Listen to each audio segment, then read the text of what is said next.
ರವಿ, ರಿಯಾ, ವರ್ಷ ಇವರೆಲ್ಲ ಕಾಲೇಜಿನ ಸ್ನೇಹಿತರು. ಇವರೆಲ್ಲ ಕಾಲೇಜಿನ ನಂತರ ತಮ್ಮ ತಮ್ಮ ಜಾಬ್ನಲ್ಲಿ ಬ್ಯುಸಿಯಾದರು. ಇವರೆಲ್ಲರಿಗೂ ಒಬ್ಬರನ್ನೊಬ್ಬರು ಭೇಟಿಯಾಗೋ ಸಮಯನೇ ಸಿಗಲಿಲ್ಲ. ಹೀಗೆ ಇರುವಾಗ ಒಂದು ದಿನ ನ್ಯೂ ಇಯರ್ ಬಂತು. ಅದಕ್ಕೋಸ್ಕರ ಎಲ್ಲರೂ ಸೇರಿ ಒಂದು ಪ್ಲ್ಯಾನ್ ಮಾಡಿದರು. ಹಾಯ್ ರಿಯಾ, ಹೇಗಿದೆಯಾ? ಹಾಯ್, ಗುಡ್ ಮಾರ್ನಿಂಗ್ ನಿತಿನ್, ಹೇಗಿದೆಯಾ? ಏನು ಭಾಳ ದಿನ ಆಯಿತು ಫೋನ್ ಮಾಡಿ.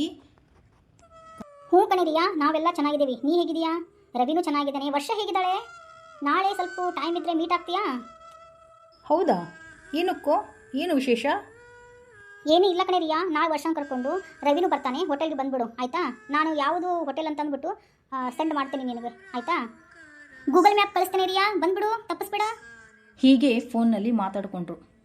ಎಲ್ಲರೂ ಒಂದು ಕಡೆ ಸೇರಿದರು ಹಾಗೂ ಎಲ್ಲರೂ ಮಾತನಾಡಿಕೊಳ್ಳುತ್ತಾ, ರಿಯಾ, ಇನ್ನೇನು ಹೊಸ ವರ್ಷ ಬಂತು ಕಣೆ, ಟ್ರಿಪ್ ಹಾಕೋಣವಾ? ಅಲ್ಲ ಕಣೋ ನಿತಿನ್, ಇವಾಗ ಯಾವ ಟ್ರಿಪ್ಗೆ ಹೋಗೋದು? ಮನೇಲಿ ಬಿಡ್ತಾರಾ? ಅಯ್ಯೋ, ನಿಮ್ದೆಲ್ಲ ಇದೇ ಗೋಳು. ಹೋಗೋಣೋ ಬೇಡವೋ ಮೊದಲು ಹೇಳ್ಬಿಡಿ. ರವಿ, ಯಾಕೆ ಹಿಂಗೆ ಟೆನ್ಷನ್ ಕೊಡ್ತೀಯಾ ನಮಗೆ? ಸುಮ್ಮನಿರು, ನೀನು ಟೆನ್ಷನ್ ಮಾಡ್ಕೊಳೋದಲ್ಲದೆ ನಮಗೂ ಟೆನ್ಷನ್ ಕೊಡ್ತೀಯಾ. ರಿಯಾ, ನಾವೆಲ್ಲ ಸೇರಿಬಿಟ್ಟು ಕಾಶ್ಮೀರಕ್ಕೆ ಟ್ರಿಪ್ ಹೋಗೋಣವಾ? ಸರಿ, ಆಯಿತು. ಅವಾಗೆ ಹೊರಡೋದು? ಡಿಸೆಂಬರ್ 30ಕ್ಕೆ ಕಣೆ, ರೆಡಿ ಆಗ್ರಿ. ಹೀಗಾಗಿ ನಿತಿನ್ ಕಡೆ ಒಂದು ಕಾರ್ ಇತ್ತು. ಆ ಕಾರಿನಲ್ಲಿ ಅವರೆಲ್ಲ ರಾತ್ರಿ ಪ್ರಯಾಣ ಮಾಡೋಕ್ಕೆ ಶುರು ಮಾಡಿದರು. ಲೋ ರವಿ, ಏನು ಇಷ್ಟು ಬೋರ್ ಆಗ್ತಾ ಇದೆ? ಒಂದು ಹಾಡಾದರೂ ಹಾಡ್ರೋ, ಇಲ್ಲ ಹಾಡಾದರೂ ಕೆಲಸಂಗೆ ಮಾಡ್ರೋ. ಏನೇ ಹಂಗಂದ್ರೆ? ಹಾಡಾಡು, ಇಲ್ಲ ಅಂದರೆ ಟೇಪ್ ರೆಕಾರ್ಡ್ ಹಚ್ಚು ಅಂತ. ನಿತಿನ್, ಒಂದು ಹಾಡಾಡೋ. ರಿಯೋ, ನೀನೇ ಹಾಡ್ಬಿಡು. ಓ, ಸುಮ್ಮನೆ ಹಾಡೋ ಒಂದು ಹಾಡನ್ನ. ಎಲ್ಲಿರುವೆ ಮನವ ಕಾಡುವ ರೂಪಸಿಯೇ, ಬಯಕೆಯ ಬಳ್ಳಿಯ ನಗುವ ಹೂವಾದ ಪ್ರೇಯಸಿಯೇ, ಬಯಕೆಯ ಬಳ್ಳಿಯ ನಗುವ ಹೂವಾದ ಪ್ರೇಯಸಿ ನೀನು. ಎಲ್ಲಿರುವೆ ಮನವ ಕಾಡುವ ರೂಪಸಿಯೇ. ಯಾರೋ ಅವಳು ನಿನ್ನ ಮನವ ಕಾಡುವ ಪ್ರೇಯಸಿ? ಲೋ ರವಿ, ಇಲ್ಲಿ ಅಕ್ಕಪಕ್ಕದಲ್ಲಿ ಯಾವ್ದು ಹೋಟೆಲ್ ನೋಡು. ಇನ್ನೇನು ನೈಟ್ ಆಯಿತು, ಇನ್ನೇನು ಜರ್ನಿ ಭಾಳ ಆಗುತ್ತೆ ಕಣೋ. ಇಲ್ಲೇ ಊಟ ಗಿಟ ಮಾಡ್ಕೊಂಡ್ಬಿಡೋಣ, ಆಯಿತಾ? ಸರಿ ಕಣೋ. ಹೀಗೆ ಖುಷಿ ಖುಷಿಯಾಗಿ ಕಾಶ್ಮೀರಕ್ಕೆ ಹೊರಟರು. ಮರುದಿನ ಬೆಳಗ್ಗೆ ಕಾಶ್ಮೀರವನ್ನು ತಲುಪಿದರು. ಅಂದಿನ ದಿನ ಏನಾಗಿತ್ತು ಅಂದರೆ ಡಿಸೆಂಬರ್ 31. ಡಿಸೆಂಬರ್ 31ರ ರಾತ್ರಿ ಹೊಸ ವರ್ಷ ಅಂದರೆ ನ್ಯೂ ಇಯರ್ ಪಾರ್ಟಿಗಾಗಿ ಎಲ್ಲ ಫ್ರೆಂಡ್ಸ್ಗಳು ಕಾಯ್ತಾ ಇದ್ದರು. ಆಗ ನಿತಿನ್ ಹೇಳ್ತಾನೆ, ಏನು ರವಿ, ನಿಜವಾಗ್ಲೂ ಕಣೋ, ಕಾಶ್ಮೀರ ಅತೀ ಸುಂದರವಾದ ಒಂದು ಪ್ರದೇಶ ಕಣೋ. ಇಲ್ಲಿ ಸುಂದರತೆಗೆ ನೋಡಿದರೆ ನನಗೆ ಮಾತೇ ಬರ್ತಿಲ್ಲ ಕಣೋ. ಅಲ್ಲ ಕಣೋ, ಇದು ಒಂದು ಕಣಿವೆ ಪ್ರದೇಶ ಕಣೋ. ಇಲ್ಲಿ ಎಷ್ಟು ಸುಂದರತೆ ಇದೆಯೋ ಅಷ್ಟೇ ದೆವ್ವ ಭೂತಗಳ ಕಾಟನೂ ಜಾಸ್ತಿ ಇದೆ ಅಂತೆ ಕಣೋ. ಅದು ಹೇಗೂ ಹೇಳ್ತೀಯ ನೀನು? ಬರೇ ಹೆದರ್ಸ್ತಾನೆ ಇರ್ತೀಯ ನಮ್ಮನ್ನ. ನಾ ತಿಳಿದಿರುವ ಹಾಗೆ ಕಾಶ್ಮೀರದಲ್ಲಿ ಬಹಳ ಜಾಗಗಳಲ್ಲಿ ಕಣಿವೆಗಳಿದೆ ಕಣೋ. ಅದರಲ್ಲಿ ಸಿಕ್ಕು ಸಾಯ್ತಾನೇ ಇರ್ತಾರೆ. ಆದರೆ ದೆವ್ವ ಭೂತಗಳಾಗಿ ಇಲ್ಲೇ ಅಡ್ಡಾಡ್ತಾ ಇರ್ತಾರಂತೆ ಕಣೋ. ಲೋ ರವಿ, ನೀ ಹೆದರೋದಲ್ದ ನಮ್ಮನ್ನ ಹೆದರ್ಸ್ತೀಯ ಕಣೋಲೇ. ಯಾಕೋ ಹೆದರ್ಸ್ತಿದೀಯಾ? ನಾವಿಲ್ಲಿ ಬಂದಿರೋದು ಎದಕ್ಕೆ ಗೊತ್ತಾ? ನ್ಯೂ ಇಯರ್ ಸೆಲಿಬ್ರೇಷನ್ ಮಾಡೋಕ್ಕೆ ಅಷ್ಟೇ, ದೆವ್ವ ಭೂತಗಳ ಕತೆ ಕೇಳೋಕ್ಕಲ್ಲ ಕಣೋ. ಅದು ಹಾಗಲ್ಲ ಕಣೆ ರಿಯಾ, ಇಲ್ಲಿ ದೆವ್ವಭೂತಗಳ ಬಗ್ಗೆ ನಿನಗೆ ಗೊತ್ತಿಲ್ಲ. ನಾನು ಇದ್ರ ಬಗ್ಗೆ ರಿಸರ್ಚ್ ಮಾಡಿದ್ದೆ ಕಣೆ. ಲೋ, ಬಾಯಿ ಮುಚ್ಚೋ. ವರ್ಷ ಕೇಳಿದ್ರೆ ಹೆದರ್ಕೊಂಡ್ಬಿಡ್ತಾಳೆ ಅವಳು. ಮುಂದೆ ಏನಾಯಿತು? ನ್ಯೂ ಇಯರ್ ಪಾರ್ಟಿ ಸೆಲೆಬ್ರೇಟ್ ಮಾಡಿದ್ರಾ ಇಲ್ವಾ? ನ್ಯೂ ಇಯರ್ ಪಾರ್ಟಿಗೆ ಫೈರ್ ಕ್ಯಾಂಪ್ ಮಾಡಲಿಕ್ಕೆ ಕಾಶ್ಮೀರದ ಆ ಕಣಿವೆ ಜಾಗದಲ್ಲಿ ಒಂದು ಫೈರ್ ಕ್ಯಾಂಪ್ ಟೆಂಟನ್ನು ಹಾಕಿದರು. ಆ ಟೆಂಟ್ ಎದುರುಗಡೆ ಫೈರ್ ಹಚ್ಚಿದ್ರು. ಆವಾಗ ನಿತಿನ್ ಹೇಳ್ತಾನೆ, ಲೋ ಮಚ್ಚ ರವಿ, ನಾ ತಿಳಿದುಕೊಂಡ ಹಾಗೆ ಕಾಶ್ಮೀರದ ಹುಡುಗಿರು ತುಂಬ ಸುಂದರವಾಗಿರ್ತಾರಂತೆ ಕಣೋ. ಈ ಕಣಿವೆ ಹುಡುಗಿರು ಬೇರೆ ಹುಡುಗರಿಗಿಂತ ತುಂಬ ಆಕರ್ಷಣೀಯವಾಗಿರ್ತಾರಂತೆ ಕಣೋ. ಏನಾದರೂ ಈ ಕಾಶ್ಮೀರದ ಕಣಿವೆ ಹುಡುಗಿ ಬಂದು ಏನಾದರೂ ನನ್ನನ್ನು ಎಷ್ಟು ಚೆನ್ನಾಗಿದೆಯಾ, ಸುಂದರವಾಗಿದೆಯಾ, ನಾನು ನಿನ್ನ ಮದುವೆ ಆಗಲ್ಲ ಅಂತ ಕೇಳಿದರೆ ಏನಂತ ಹೇಳಿ ಕಣೋ ನಾನು. ಲೇ ಮಚ್ಚ, ರಾತ್ರಿ 12 ಗಂಟೆಗೆ ಹುಡುಗಿ ಬರ್ತಾಳೋ ಏನೋ ಗೊತ್ತಿಲ್ಲ ಕಣೋ. ಆದರೆ ನನಗನ್ಸುತ್ತೆ ಒಂದು ಹೆಣ್ಣು ದೆವ್ವ ಮೋಹಿನಿ ನಿನ್ನ ಹತ್ರ ಬರ್ಬೋದೇನೋ ಅಂತ ಅನ್ಸುತ್ತೆ ಕಣೋ. ಲೋ ಬಾಯಿ ಮುಚ್ಚು, ಬರೀ ಇಂತಹ ಬೇಜವಾಬ್ದಾರಿ ಮಾತುಗಳನ್ನೇ ಆಡ್ತೀಯ ಕಣೋ ನೀನು ರವಿ. ಅಲ್ಲೋ ಮಚ್ಚ, ನಾನು ನಿಜ ಹೇಳಿದ್ರೆ ನಿನಗೆ ಬೇಜವಾಬ್ದಾರಿ ಆಗುತ್ತೇನೋ? ಅದು ದೆವ್ವನೋ ಮೋಹಿನಿನೋ ಏನೋ ಇದು? ನಿನ್ನ ಮದುವೆ ಆಗ್ತೀನಿ ಅಂದರೆ ನಗ್ತಿಯಲ್ಲೇನೋ? ಹೌದಾ ಮಗ, ನಾನು ಬೇಜವಾಬ್ದಾರಿ ಮಾತುಗಳನ್ನ ಮಾತಾಡ್ತೀನಾ? ನೀನು ನಿನ್ನ ತುಂಬ ಜಾಣ ಅಂತ ಅನ್ಕೊಂಡ್ಬಿಟ್ಟಿದೀಯಾ? ಏನು ವರ್ಷನ ಮುಂದೆ ಬುದ್ಧಿವಂತ ಅನಿಸ್ಕೊಳ್ಬೇಕಂತಿದ್ಯಾ? ಅದಕ್ಕೆ ಹೀಗೆ ಮಾತಾಡ್ತಿದ್ಯಾ ನೀನು? ಲೋ ಮಚ್ಚ, ಸರಿ ಇರಂಗಿಲ್ಲ ನೋಡು. ಲೋ, ಏನರೂ ಆಗಿದೆ ನಿಮ್ಮಿಬ್ಬರಿಗೂ. ನಾವಿಲ್ಲ ನ್ಯೂ ಇಯರ್ ಪಾರ್ಟಿ ಮಾಡೋಣ ಅಂತ ಬಂದರೆ ನಿಮ್ಮ ಮಾತುಗಳಿಂದ ಬರೀ ಜಗಳನೇ ಆಗ್ತಾ ಇದೆ ಕಣೋ. ಸ್ವಲ್ಪ ಆದರೂ ಜಗಳವನ್ನು ಬಿಟ್ಬಿಟ್ಟು ಖುಷಿಯಾಗಿರೋದನ್ನು ಕಲೀರೋ. ಲೋ, ಯಾಕ್ರೋ ಇಷ್ಟು ತಲೆ ತಿಂತಿದ್ದೀರಾ? ಮನೆಯಲ್ಲಿ ಟೆನ್ಷನ್ ಕೊಡ್ತಾರೆ ಅಂದರೆ ಇಲ್ಲಿ ಹೊರಗಡೆ ಬಂದು ನಿಮ್ಮದೇ ಟೆನ್ಷನ್ ಆಗ್ಬಿಟ್ಟಿದೆ ಕಣೋ ನನಗೆ. ಒಂದು ಚಂದೊಂದು ಹಾಡು ಏನಾದರೂ ಮಾಡ್ರೋ. ಯಾಕೋ ಹಿಂಗೆ ತಲೆ ಕೆಡಿಸ್ತಾ ಇದ್ದೀರಾ ನಮ್ದೆಲ್ಲ? ಸರಿಯಮ್ಮ ವರ್ಷ, ಏನು ಮಾಡೋಣ ನೀನೇ ಹೇಳ್ಬಿಡು. ಜಗಳ ಬಿಟ್ಟು ಚೆನ್ನಾಗಿ ಖುಷಿಯಾಗಿ ಹಾಡಿ ಹೊಗಳಿ ತಿಂದು ಎಂಜಾಯ್ ಮಾಡೋಣ ಕಣೋ. ಹೌದಾ? ಹಂಗಂದ್ರೆ ಡಮ್ಮರೆ ಡಮ್ ಮಿಟ್ ಜಾಯ್ ಹಮ್ ಬೋಲೋ ಶುಭ ಶಾಮ್ ಹರೇ ರಾಮ ಹರೇ ಕೃಷ್ಣ ಓಹೋ ಹರೇ ರಾಮ ಹರೇ ಕೃಷ್ಣ. ಓಹೋ ಹೋ ಹರೇ ರಾಮ ಹರೇ ಕೃಷ್ಣ. ಮರೆ ಡಮ್.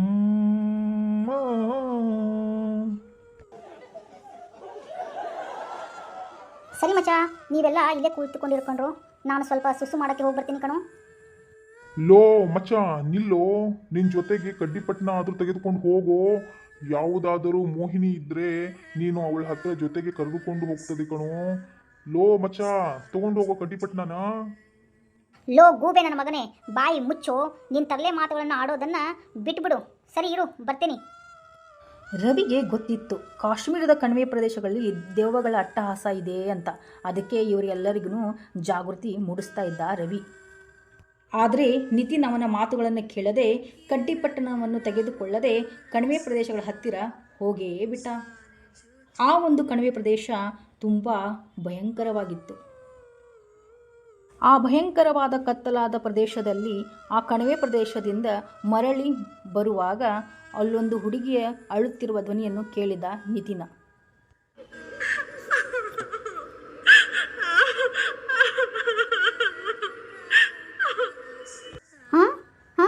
ಇದೇನಿದು? ಇಷ್ಟು ರಾತ್ರಿಯಲ್ಲಿ ಯಾರೋ ಹುಡುಗಿ ಅಳುತ್ತಿರೋ ಧ್ವನಿ ಬರ್ತಾ ಇದೆಯಲ್ಲ. ಇಲ್ಲಿ ನಿಜವಾಗ್ಲೂ ಏನಾದರೂ ಹೆಣ್ಣು ದವ್ವ ಅಳ್ತಾ ಇದೆಯಾ?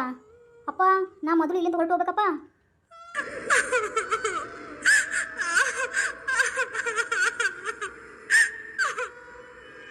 ನಿತಿನ್ಗೆ ಕೇಳಿಸ್ತಾ ಇರೋದು ಆ ಧ್ವನಿ ಆ ಕಣಿವೆ ಪ್ರದೇಶದ ಮೋಹಿನಿ ದೆವ್ವದ್ದ.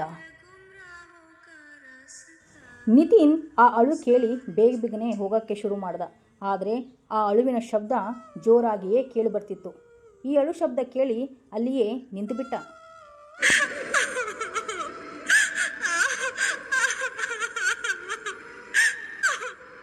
ಅರೆ, ಅದೇ ಅಳು ಶಬ್ದ ಮತ್ತೆ ಕೇಳಿ ಬರ್ತಾ ಇದೆಯಲ್ಲ. ನನಗನ್ಸುತ್ತೆ ಯಾರೋ ಸಮಸ್ಯೆಲಿದ್ದಾರೆ ಅಂತ. ಹಾಂ, ಯಾರು ನೀನು?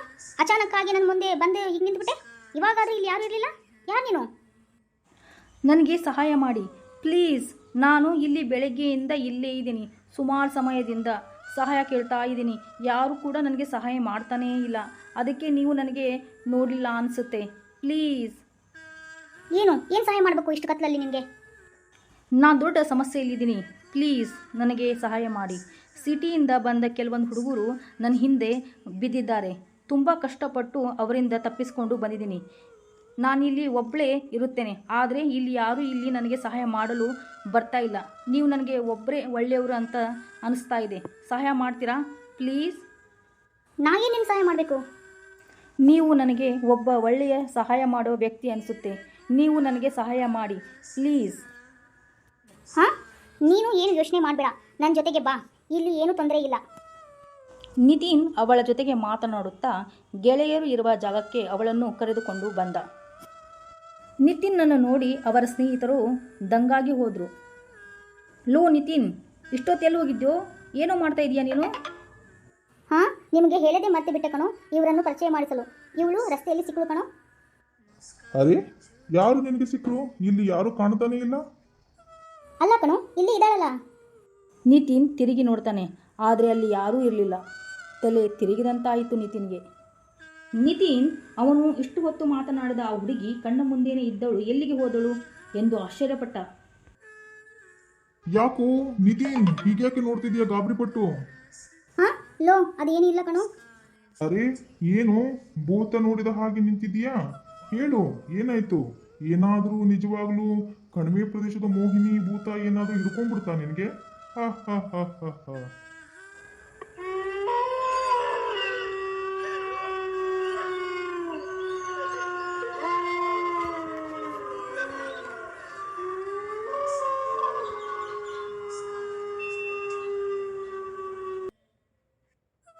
ರವಿಯ ಮಾತು ಕೇಳಿ ನಿತಿನ್ ನಿಜವಾಗ್ಲೂ ಹೆದರಿಬಿಟ್ಟ. ಹಾಗಾದರೆ ಆ ಹುಡುಗಿ ಜೊತೆ ಮಾತಾಡಿದ್ದು ನಿಜ ಅಲ್ವಾ ನಾನು? ಹಾಗೇನೆ ಧ್ವನಿ ಕೇಳಿ ಬರ್ತಾ ಇತ್ತು.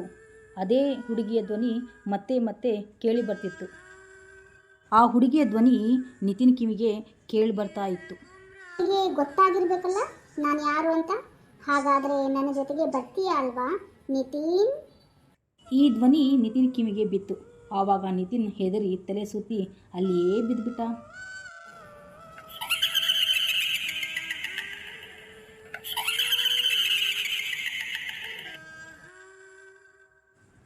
ಆ ದೆವ್ವ ಅವನನ್ನು ಎಳೆದುಕೊಂಡು ಹೋಗಲು ಶುರು ಮಾಡಿತು. ಎಲ್ಲರೂ ಭಯಗೊಂಡು ಆ ಹುಡುಗಿಯನ್ನು ನೋಡಿದಾಗ ಅವಳ ಮುಖ ತುಂಬ ಭಯಂಕರವಾಗಿತ್ತು. ನಿತಿನ್ನನ್ನು ಎಳೆದುಕೊಂಡು ಆ ಮೋಹಿನಿ ದೆವ್ವ ಆ ನಿಗೂಢವಾದ ಕಣಿವೆ ಪ್ರದೇಶಕ್ಕೆ ಎಳೆದುಕೊಂಡು ಹೋಗ್ತಾ ಇತ್ತು. ರಿಯಾ ತನ್ನ ತಲೆಯನ್ನು ಉಪಯೋಗಿಸಿ ಅಲ್ಲಿಯೇ ಉರಿಯುತ್ತಿರುವ ಬೆಂಕಿಯ ಕಟ್ಟಿಗೆಯನ್ನು ಆ ದೆವ್ವದ ಮೇಲೆ ಎಸೆದಳು. ರವಿ, ವರ್ಷ ಎಲ್ಲರೂ ಸೇರಿ ಆ ಬೆಂಕಿಯ ಕಟ್ಟಿಗೆಯನ್ನು ಆ ದೆವ್ವದ ಮೇಲೆ ಎಸೆಯುತ್ತಾ ಬಂದರು. ಮೋಹಿನಿ ದೆವ್ವ, ಭೂತಗಳು ಬೆಂಕಿಗೆ ಹೆದರುತ್ತವೆ ಅಂತೆ. ಹಾಗೆಯೇ ಆ ಬೆಂಕಿ ನೋಡಿ ಹೆದರಿ ಆ ದೆವ್ವ ಮಾಯವಾಯಿತು. ಆ 4 ಜನ ಸ್ನೇಹಿತರು ಅಲ್ಲೇ ನಿಲ್ಲದೆ ಅಲ್ಲಿಂದ ಓಡಿ ಹೋದರು. ನಿತಿನ್ನನ್ನು ಕರೆದುಕೊಂಡು ಕಾರಿನಲ್ಲಿ ಕೂರಿಸಿಕೊಂಡು ಅಲ್ಲಿಂದ ಹೊರಟು. ಹಾಗೂ ನಿತಿನ್ ತುಂಬ ಗಾಬರಿ ಆಗಿಬಿಟ್ಟಿದ್ದ. ಆ ಕಾರು ಸ್ಟಾರ್ಟ್ ಮಾಡೋಕ್ಕೆ ಆಗ್ತಾ ಇರಲಿಲ್ಲ ಅವ್ರಿಗೆ.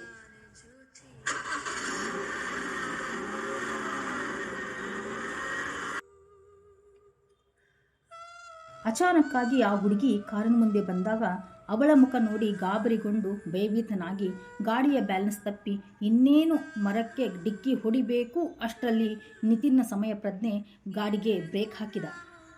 ಏನು ಆಗಿದೆ ನಿನಗೆ? ಎಲ್ಲರನ್ನು ಸಾಯಿಸಬೇಕಂತಿದೀಯಾ? ಏನು ಅನ್ಕೊಂಡಿದೀಯಾ ನೀನು?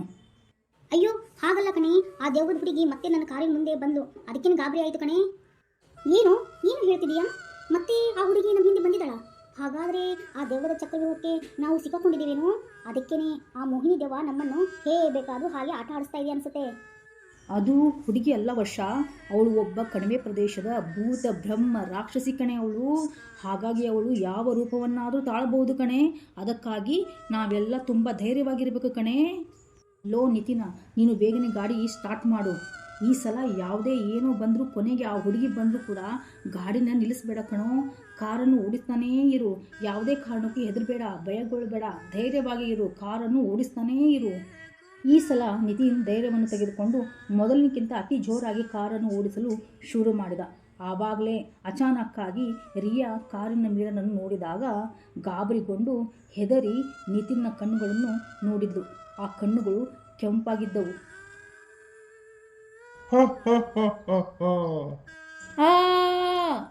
ರಿಯಾನ ಮೇಲೆ ದೆವ್ವ ಬಿದ್ದು ಸಾಯಿಸಕ್ಕೆ ನೋಡಿತು. ಕಾಪಾಡಿ, ನನ್ನ ಕಾಪಾಡಿ, ಕಾಪಾಡಿ ಕಾಪಾಡಿ ಅಂತ ರಿಯಾ ಗೋಗರಿತಾ ಇದ್ಲು. ಆದರೂ ಆ ದೆವ್ವ ಅವಳನ್ನು ಬಿಡಲೇ ಇಲ್ಲ. ಯಾರಾದರೂ ನನ್ನ ಕಾಪಾಡಿ ಪ್ಲೀಸ್. ಆಗ ವರ್ಷ ತನ್ನ ಕೈಯಲ್ಲಿ ಇದ್ದ ರುದ್ರಾಕ್ಷಿ ಬ್ರಿಸ್ಲೆಟನ್ನು ನಿತಿನ್ನ ತಲೆ ಮೇಲೆ ಇಟ್ಲು. ಆಗ ಗಾಬರಿಗೊಂಡು ದೆವ್ವ ಅಲ್ಲಿಂದ ಮಾಯವಾಯಿತು. ಆ 3 ಜನ ಅಲ್ಲಿಂದ ಓಡಲಿಕ್ಕೆ ಶುರು ಮಾಡಿದರು. ಆ ಗಾಡಿಯಿಂದ ಹೊರಗೆ ಬಂದು ಅಲ್ಲಿಂದ ಓಡೋಕ್ಕೆ ಶುರು ಮಾಡ್ತಾನೇ ಇದ್ರು. ನಾವು ಏನನ್ನಾದರೂ ಮಾಡಿ ಇಲ್ಲಿಂದ ಆದಷ್ಟು ಬೇಗನೆ ಇಲ್ಲಿಂದ ಹೋಗಲೇಬೇಕು. ರವಿ ಅವಳ ಬಲೆಗೆ ಬಿದ್ದುಬಿಟ್ಟಿದ್ದಾನೆ. ಆ ಬ್ರಹ್ಮ ರಾಕ್ಷಸಿ ನಮ್ಮನ್ನು ನೋಡಿದರೆ ನಮ್ಮನ್ನು ಅವಳು ಸಾಯಿಸದೆ ಬಿಡೋದಿಲ್ಲ. ಅಯ್ಯೋ, ನಿನ್ನ ಕೈಯಲ್ಲಿರುವ ರುದ್ರಾಕ್ಷಿ ಬ್ರಿಸ್ಲೆಟ್ ಎಲ್ಲಿ ವರ್ಷ? ಓ ದೇವರೇ, ನನ್ನ ರುದ್ರಾಕ್ಷಿ ಬ್ರಿಸ್ಲೆಟ್ ಆ ಕಾರ್ನಲ್ಲೇ ಬಿದ್ದಿದೆ. ಅಯ್ಯೋ, ಏನು ಮಾಡಲಿ ಇವಾಗ? ಬೇಗನೆ ಗಾಡಿ ಓಡಿಸು ನಿತಿನ್. ನಾವು ಬೇಗನೆ ಈ ಕಣಿವೆ ಪ್ರದೇಶವನ್ನು ದಾಟಬೇಕು. ಏನಾದರೂ ರಸ್ತೆಯಲ್ಲಿ ಬೇರೆ ದೆವ್ವ ಏನಾದರೂ ಬಂದ್ಬಿಟ್ರೆ ಏನು ಮಾಡೋದು? ಅಪ್ಪ ದೇವರೇ, ಆ ದೆವ್ವದ ವಿಷಯ ನಾನು ತೆಗಿಬೇಡ. ನನಗೆ ತುಂಬ ಭಯ ಆಗುತ್ತೆ. ನಾವೆಲ್ಲರೂ ದೇವರನ್ನ ನೆನೆಸ್ಕೊಳ್ಬೇಕು. ಯಾಕಂದರೆ ನಾವು ಇಲ್ಲಿಂದ ಆರಾಮಾಗಿ ನಮ್ಮ ಮನೆಗೆ ಹೋಗ್ಬೇಕಂದ್ರೆ. ನಿತಿನ್ ತುಂಬ ಜೋರಾಗಿ ಸ್ಪೀಡಾಗಿ ಗಾಡಿ ಓಡಿಸ್ತಾನೇ ಇದ್ದ. ನಿತಿನ್ ಗಾಡಿಯನ್ನು ಜೋರಾಗಿ ಓಡಿಸ್ತಿರುವಾಗ ಅಚಾನಕ್ಕಾಗಿ ಅದೇ ಹುಡುಗಿ ಕಾರಿನ ಮುಂದೆ ಬಂದು ನಿಂತಳು. ದೆವ್ವದ ಮುಖ ನೋಡ್ತಾ ಇದ್ದಂತೆ ತುಂಬ ಭಯಂಕರವಾಗಿ ಹೋಯಿತು. ಮುಂದೆ ಆ 4 ಜನ ಸ್ನೇಹಿತರು ಆ ದೆವ್ವದಿಂದ ತಪ್ಪಿಸ್ಕೊಳ್ತಾರಾ ಇಲ್ಲ ಅಲ್ಲೇ ಸಿಗ್ತಾರಾ? ಮುಂದೆ ನೋಡೋಣ.